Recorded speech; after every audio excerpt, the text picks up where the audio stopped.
Hello friends, engineering thermodynamics આ subject GTU diploma semester 3ના વિદ્યાર્થીઓને offer થાય છે અને એની વિન્ટર 2024 એક્ઝામ માટેના ધ મોસ્ટ આઈએમપી ક્વેશ્ચન અને એના એક્ઝામ્પલ્સ એની તૈયારીઓ કેવી રીતે કરવી એના વિશે આજના વિડીયોમાં આપણે જોઈશું.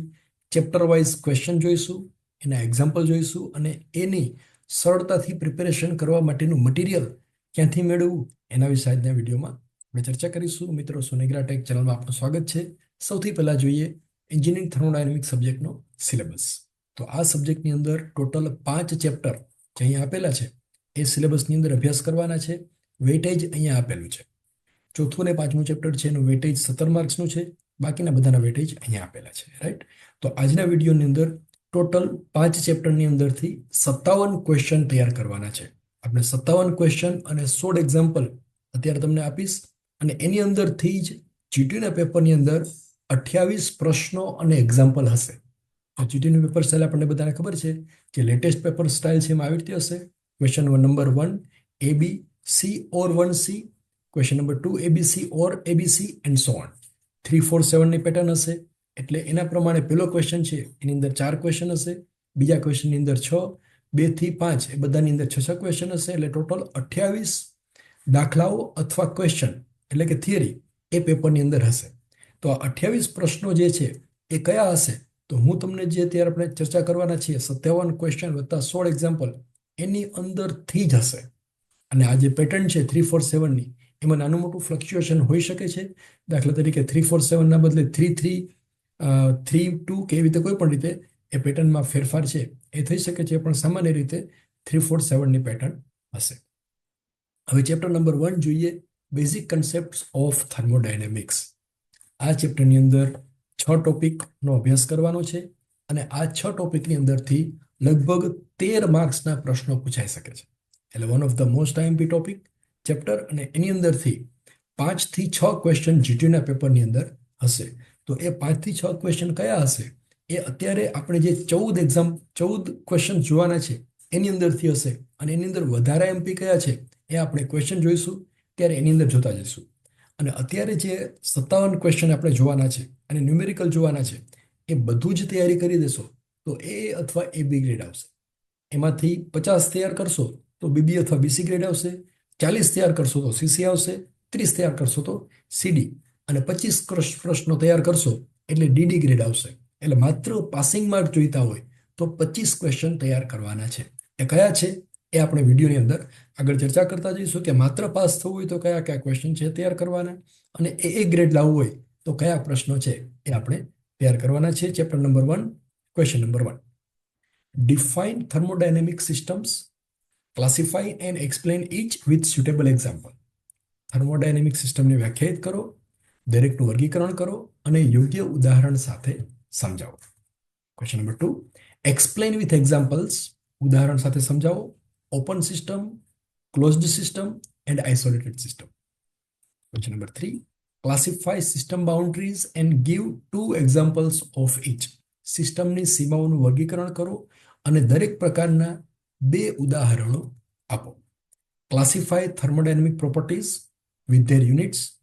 થર્મોડાયનેમિક ગુણધર્મોને તેમના એકમ સાથે વર્ગીકૃત કરો. Name any 4 basic properties of thermodynamic state.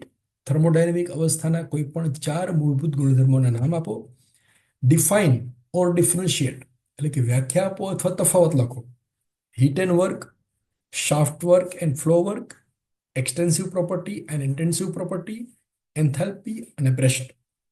તો મિત્રો, જેમણે માત્ર પાસ થવું છે એમણે ક્વેશ્ચન નંબર 2, 4 અને 6 આ જે બ્લુ કલરના અક્ષર છે 2 4 6 એ તૈયાર કરી લેવા. એ 3 તો પૂછાવાની પૂરેપૂરી સંભાવના છે. રાઈટ. તો આ 3 ક્વેશ્ચન તો તૈયાર કરવાના અને બાકીના બધાએ 6 ક્વેશ્ચન તૈયાર કરવાના કે જેથી કરીને સારામાં સારા માર્ક્સ છે એ આવી શકે. Question number 7, write short note of thermodynamic equilibrium. Thermodynamic સંતુલન પર ટૂંક નોંધ લખો. ડિફાઇન ફોલોઈંગ ટર્મ્સ એટલે કે વ્યાખ્યા આપો. ડેન્સિટી એટલે કે ઘનતા, સાયકલ, પ્રોસેસ એટલે કે પ્રક્રિયા, ટેમ્પરેચર એટલે કે તાપમાન, એન્ટ્રોપી અથવા ડિફરન્શિયસ પ્રોસેસ એન્ડ સાયકલ. એટલે ઉપરનું જે ડેફિનેશન છે એમાંથી કોઈ પણનો તફાવત પૂછી શકાય કે સાયકલ અને પ્રોસેસ વચ્ચેનો તફાવત લખો and so write. Question number 9, what is entropy? Entropy શું છે? Explain its importance in thermodynamics. થર્મોડાયનેમિક્સમાં તેનું મહત્વ સમજાવો. Explain zeroth law of thermodynamics and state its application. થર્મોડાયનેમિક્સનો શૂન્યક્રમનો નિયમ સમજાવો અને તેનો ઉપયોગ જણાવો. Explain thermodynamic temperature scale. Thermodynamic તાપમાનનો સ્કેલ સમજાવો. Define enthalpy and write its unit in SI system. એન્થાલ્પીની વ્યાખ્યા આપો અને એસઆઈ સિસ્ટમમાં તેનો એકમ લખો. And 13 question, differentiate point function and path function. Point function અને પાથ ફંક્શન વચ્ચેનો તફાવત લખો. તો મિત્રો, જેમને માત્ર પાસ થવું છે એમણે ક્વેશ્ચન નંબર 7, 8, 10 અને 12, 7, 8, 10 અને 12 આ 4 જ ક્વેશ્ચન તૈયાર કરવાના છે આ પેજમાંથી. બાકીના પેજ હમણાં આપણે જોતા જઈએ. ક્લિયર? નાઉ 14th ક્વેશ્ચન, આ ચેપ્ટરનો છેલ્લો question. Draw the boundaries of following system and state types of system and boundary involve it. નીચેની સિસ્ટમની સીમાઓ દોરો, સિસ્ટમના પ્રકાર લખો અને તેની સીમા જણાવો. દાખલા તરીકે system of water steam contain in a boiler. બોઇલરમાં પાણી વરાળની system. System of gas entrapped in a closed piston cylinder assembly etcetera. બંધ પિસ્ટન સિલિન્ડર એસેમ્બલીમાં ગેસની સિસ્ટમ. આવી રીતે કોઈ પણ સિચ્યુએશન આપેલી હોઈ શકે છે. એવી રીતે પણ આપણે કે રેફ્રિજરેટર માટે સિસ્ટમની સીમાઓ દોરો. તો તમે જો સિસ્ટમની બાઉન્ડ્રી સમજેલા હો તો એનો આન્સર છે એ લખી શકો છો. આ ક્વેશ્ચન પૂછાય તો બ્લેન્ક છોડવાનું નથી, કંઈ પણ ડ્રો કરી અને સિસ્ટમ, બાઉન્ડ્રી, એરો એ બધું ડ્રો કરી દેવાનું. રાઈટ? એટલે આ 14 ક્વેશ્ચન તૈયાર કરશો એટલે પહેલા ચેપ્ટરના 13 માર્ક્સ છે એ આપણે કવર કરી શકીશું.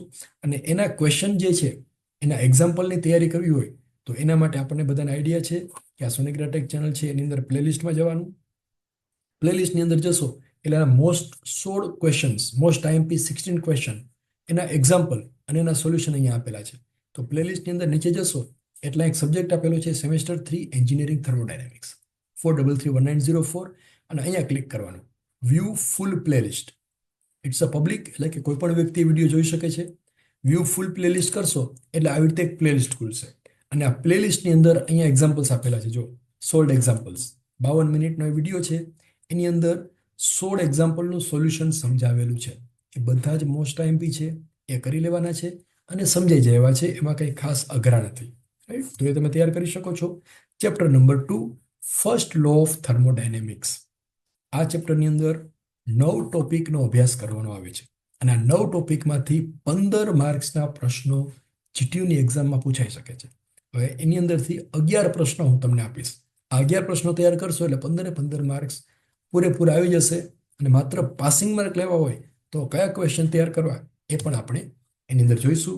Question number 1, state and explain law of conservation of energy. ઉર્જા સંરક્ષણનો નિયમ જણાવો અને સમજાવો. Explain Joule's experiment for first law of thermodynamics with neat sketch. થર્મોડાયનેમિક્સના પ્રથમ નિયમ માટે જુલના પ્રયોગને સુઘડ સ્કેચ સાથે સમજાવો. State first law of thermodynamics. થર્મોડાયનેમિક્સનો પ્રથમ નિયમ જણાવો. Explain its limitation. તેની મર્યાદાઓ જણાવો. State its application. તેના ઉપયોગો લખો. And derive general energy equation for first લો. પ્રથમ નિયમ માટે જનરલ એનર્જી સૂત્ર મેળવો. તો મિત્રો, આ 3 ક્વેશ્ચન લગભગ એક સરખા છે. એમાં આ એક વખત થર્મોડાયનેમિક્સનો ફર્સ્ટ લો સમજી લો એટલે પહેલા 3 ક્વેશ્ચન છે એનો આન્સર આપણને લગતા આવડશે. Question number 4, prove internal energy is a property or point function. સાબિત કરો કે આંતરિક ઉર્જા એ બિંદુ ફંક્શન છે અથવા ગુણધર્મ છે. Explain energy equation and its application for non flow process. બિન પ્રવાહ પ્રક્રિયા માટે ઉર્જા સમીકરણ સમજાવો અને તેનો ઉપયોગ જણાવો.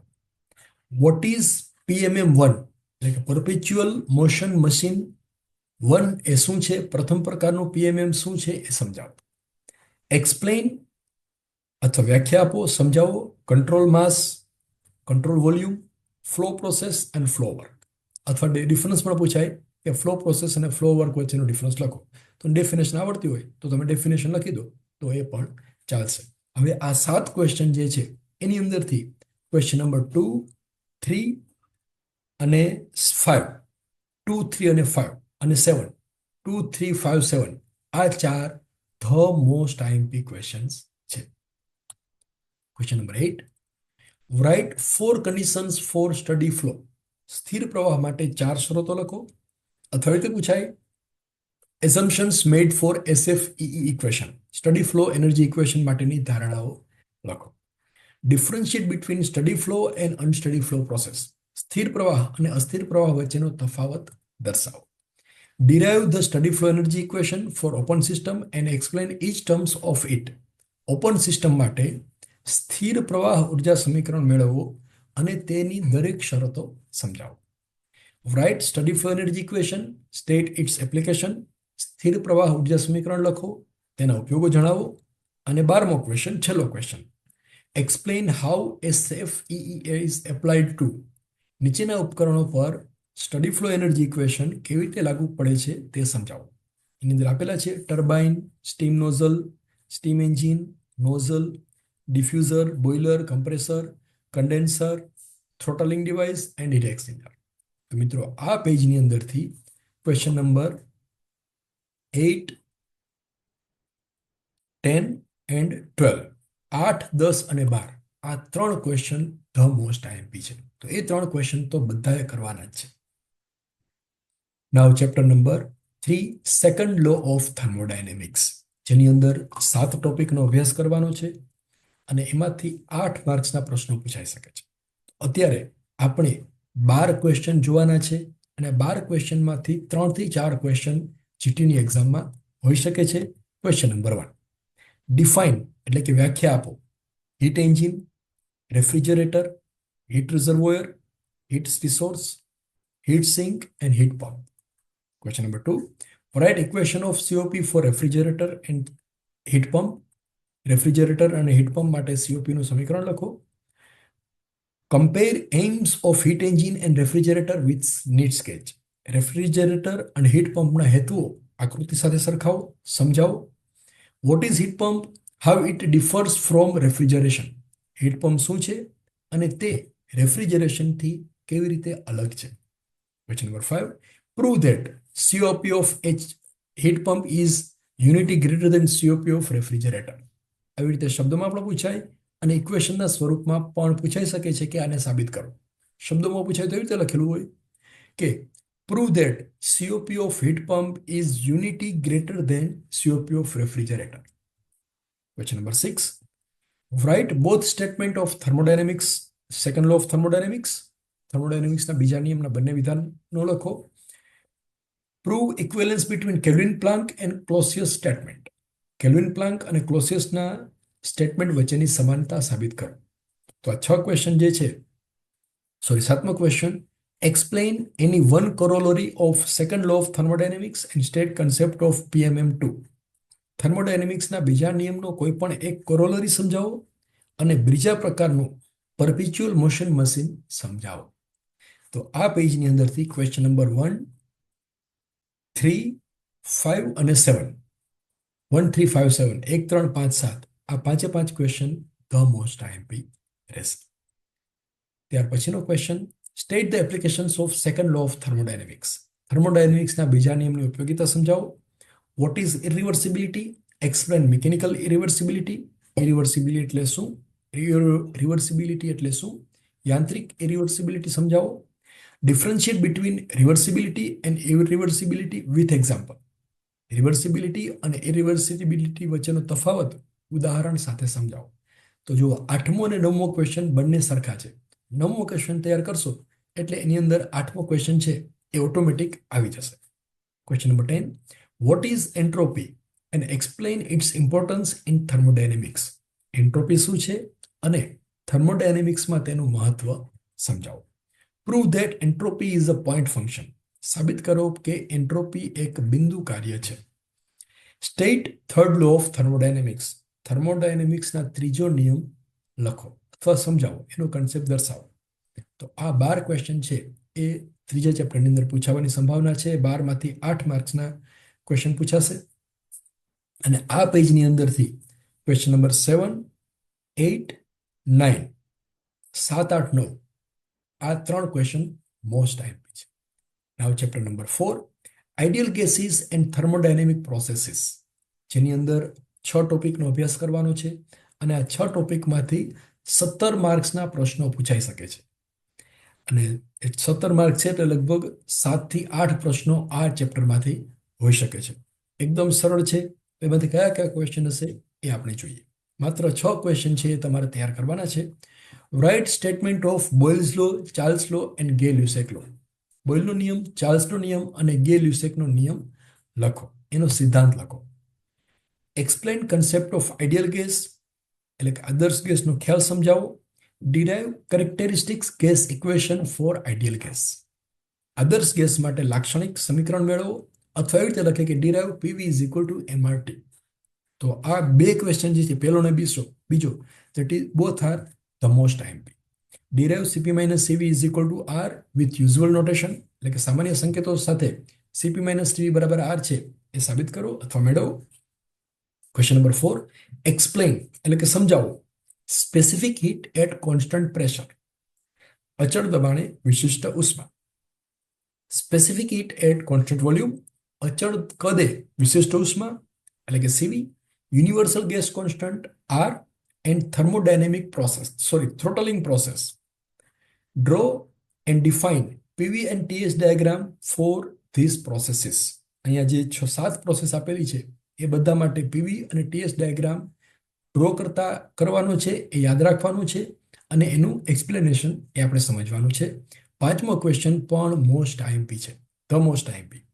એની અંદર આપેલું છે કોન્સ્ટન્ટ પ્રેશર પ્રોસેસ એટલે કે આઇસોબેરિક પ્રોસેસ, કોન્સ્ટન્ટ ટેમ્પરેચર એટલે કે આઇસોથર્મલ પ્રોસેસ, કોન્સ્ટન્ટ વોલ્યુમ એટલે કે isochoric process, isentropic process, polytropic process, throttling process અને એડિયાબેટિક પ્રોસેસ.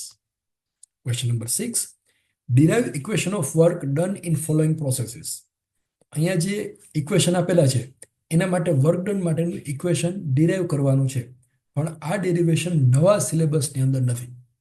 પણ કદાચ એક્ઝામની અંદર જો ભૂલથી પણ પૂછાઈ જાય તો આપણે ચિંતા કરવાની નથી. પહેલા ખાલી હેડિંગ લખી દેવાનું કે પોલિટ્રોપિક પ્રોસેસ અને પછી નીચે લખવાનું this belongs to old syllabus. નવા સિલેબસમાં આ ટોપિક તૈયાર કરવાનો નથી. કદાચ લખવાનું ભૂલાઈ જાય તો પણ ચિંતા ના કરતા. એક્ઝામ પૂરી થાય પછી આપણે જીટીયુની અંદર એપ્લિકેશન લખીશું કે આ ટોપિક જે છે એ સિલેબસ બહારના પૂછાયેલા છે, જેથી કરીને કોઈ પણ વિદ્યાર્થીને અન્યાય થાય નહીં. Polytropic process, constant pressure process, isentropic process, polytropic, throttling, adiabatic આ બધી આપેલી છે. તો ધેટ ઇઝ એનું જે ડેરિવેશન છે એ નવા સિલેબસની અંદર તૈયાર કરવાનું નથી. Chapter number 5, thermodynamic cycles. આ 7 ટોપિક સાયકલના તૈયાર કરવાના છે. એની અંદરથી 17 માર્ક્સના પ્રશ્નો પૂછાઈ શકે છે. એટલે લગભગ 7 થી 8 ક્વેશ્ચન અથવા દાખલાઓ આ ચેપ્ટરમાંથી હોઈ શકે છે. Question number 1, classify thermodynamic cycles. Thermodynamic સાયકલનું વર્ગીકરણ કરો. Give example of power producing cycle and power absorbing cycle. Power producing cycle અને પાવર શોષક ચક્રનું ઉદાહરણ આપો. Explain Carnot cycle with PV and TS diagram. Carnot ચક્રને પીવી અને ટીએસ રેખાકૃતિ સાથે સમજાવો.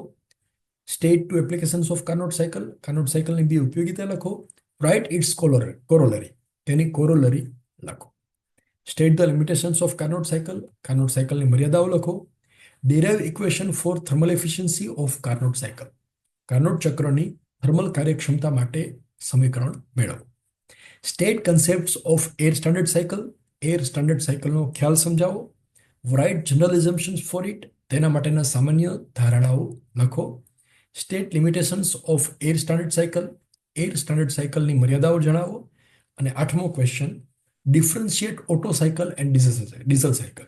ઓટો સાયકલ અને ડીઝલ સાયકલનો તફાવત લખો. હવે આની અંદરથી મોસ્ટ આઈએમપી ક્વેશ્ચન કયા છે? તો ક્વેશ્ચન નંબર 1, 2, 3, પછી 6 અને 8. 1, 2, 3, 6 અને 8 આ મોસ્ટ આઈએમપી છે. બાકીના બધા પણ તૈયાર તો કરવાના જ છે. હજી બીજા 6 ક્વેશ્ચન જોવાના છે. Question number 9, why Otto cycle has less compression ratio than diesel cycle. શા માટે ઓટો સાયકલમાં ડીઝલ સાયકલ કરતાં કમ્પ્રેશન રેશિયો ઓછો હોય છે? Draw PV and TS diagram and write the equation of thermal efficiency.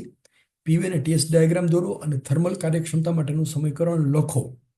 Auto cycle, diesel cycle, dual cycle, Brayton cycle, reverse Carnot cycle અને reverse Brayton cycle. Question number 11, derive equation for air standard efficiency, એટલે કે air standard કાર્યક્ષમતા માટે સમીકરણ તારવો. Otto cycle, diesel cycle, dual cycle, Brayton cycle. તો અને એની અંદર ડેરિવેશન તૈયાર કરવાનું નથી. નવા અભ્યાસક્રમની અંદર એનું તારવવાનું પૂછવાનું નથી. કદાચ જો ભૂલથી પૂછાઈ જાય તો પણ ચિંતા નહીં કરવાની. આપણે જેટીયુની અંદર લેટર લખી મેલ કરી અને એના વિશે પ્રોપરલી જસ્ટિસ થાય એવી રીતે જીટીયુ છે એમાં એક્શન લેશે. Derive equation of COP for reverse Carnot cycle for refrigeration. Refrigeration માટે રિવર્સ કાર્નોટ ચક્ર માટેનું COP નું સૂત્ર મેળવો. State two applications of Brayton cycle. Brayton સાયકલના બે ઉપયોગો જણાવો. અને છેલ્લો question, differentiate thermodynamic process and thermodynamic cycle. Thermodynamic process અને થર્મોડાયનેમિક સાયકલ વચ્ચેનો તફાવત લખો. તો 14 ક્વેશ્ચન તૈયાર કરશો એટલે 17 માર્ક્સ છે એ પૂરેપૂરા આવવાની સંભાવનાઓ છે. હવે જો આ સબ્જેક્ટ માત્ર પાસ કરવો હોય તો એના માટેના અહીંયા એક્ઝામ્પલ્સ આપેલા છે. ટોપ 10 એક્ઝામ્પલ અહીંયાનો ડેટા લખેલો છે. 1 2 3 4 5 આ 5 એક્ઝામ્પલ વત્તા એના પછીના 5 6 7 8 9 અને 10. આ 10 એક્ઝામ્પલ માત્ર ગણવાના છે. એક વખત એક્ઝામ્પલ ગણશો એટલે આપણને બધાને સમજાઈ જશે. અને એનો વિડીયો અહીંયા આપેલો છે. તો એ 10 એક્ઝામ્પલ તો ખાસ બધાએ કરી જ લેવાના છે. અને બીજા એક્ઝામ્પલ છે એનો વિડીયો પણ આ પ્લેલિસ્ટની અંદર આવી જશે. તમે ચેનલને સબસ્ક્રાઇબ કરેલી હશે તો એનો અપડેટ છે એ પણ તમે મળી જશે. અને અલગ અલગ સોશિયલ મીડિયાના પ્લેટફોર્મ છે એની અંદર પણ આપણે જોડાયેલા છીએ. તો તમે એની અંદર જોડાઈ શકો છો. ફેસબુક, ટેલિગ્રામ, ઇન્સ્ટાગ્રામ, જેની લિંક ડિસ્ક્રિપ્શન બોક્સમાં આપેલી છે. અને થર્મોડાયનેમિક્સના સિલેબસના ટોપિક્સ આ બોક્સની અંદર આપેલા છે. તો એ તમે તૈયાર કરી શકો છો. આ એક્ઝામની અંદર બધાને ખૂબ સારા માર્ક આવે એવી શુભેચ્છા.